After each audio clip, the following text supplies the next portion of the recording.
Want to use your voice for Haryana की 16 साल की बेटी को सीएम तक नहीं ढूंढ पा रहे। हिसार की हर्षिता सोनी 29 सितंबर 2024 को सुबह उठकर एक दिन ऑटो में बैठकर चली जाती है घर से। अब पेरेंट्स को लगा कि आसपास गई होगी या फिर सुबह सुबह वॉक पर चली गई होगी, लेकिन जब 3-4 घंटे तक उसका कोई अता पता नहीं चला तो उसके घर वाले डायरेक्टली भागकर पुलिस स्टेशन गए। वहाँ उन्हें मिली सुनीता, जो कि एक आईएएस थी। उन्होंने ये बोल के भगा दिया कि भाई साहब 24 घंटे से पहले हम मिसिंग रिपोर्ट नहीं लिखते। और उन बेचारों को तो ये भी नहीं पता था कि बच्चों के केस में 24 घंटे भी वेट नहीं किया जाता। वो बेचारा बाप सुबह शाम उस पुलिस स्टेशन में जाता रहा, अपने सामने ही उनको बैठा हुआ देखता रहा और उनके कान पर एक जूं तक नहीं रहेगी।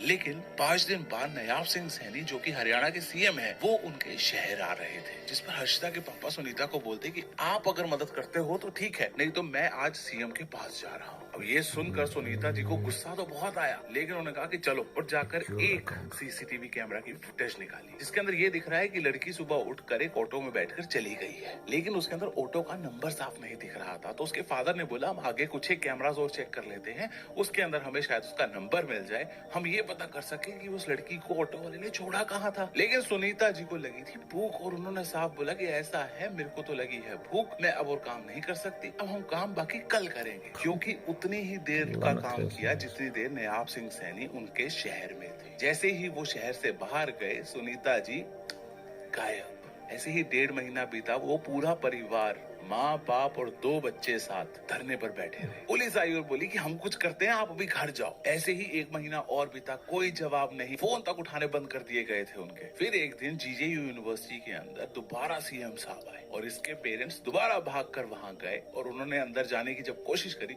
तो पुलिस ने उन्हें अंदर ही नहीं जाने दिया। और ये सब देख के वो इतना हताश हो चुके थे कि उन्होंने तेल उठाया और अपने आप को आग तक लगाने की कोशिश करी। 1 साल होने को आया, आज तक भी नहीं ढूंढा गया। एक दिन वही पेरेंट्स पैदल यात्रा करते हुए कुरुक्षेत्र तक गए कि किसी तरह कुछ मीडिया वालों की अटेंशन मिल जाए, लेकिन कोई खास अटेंशन नहीं मिली। लेकिन जैसे ही वो कुरुक्षेत्र पहुंचे, वहां पुलिस वालों ने उन्हें उठाया और जब तक नयाब सिंह सैनी नहीं गए, सुबह से लेकर शाम तक पुलिस स्टेशन में बंद रखा। आज 1 साल होने को आया है, वही टैक्स पेयर आज पुलिस से सिर्फ हरासमेंट ले रहा है। ये वीडियो बनाने का सिर्फ ये मोटिव है कि ये केस आज तक ज्यादा वायरल नहीं हुआ है और आज भी वो पेरेंट्स रोड के ऊपर धक्के खा रहे हैं। अगर ये वीडियो किसी तरह उस केस को उछाल सके तो शायद उन पेरेंट्स की कुछ थोड़ी सी मदद हो सके, क्योंकि आज तो बेटी उनकी है, कल को शायद हमारी भी हो सकती है।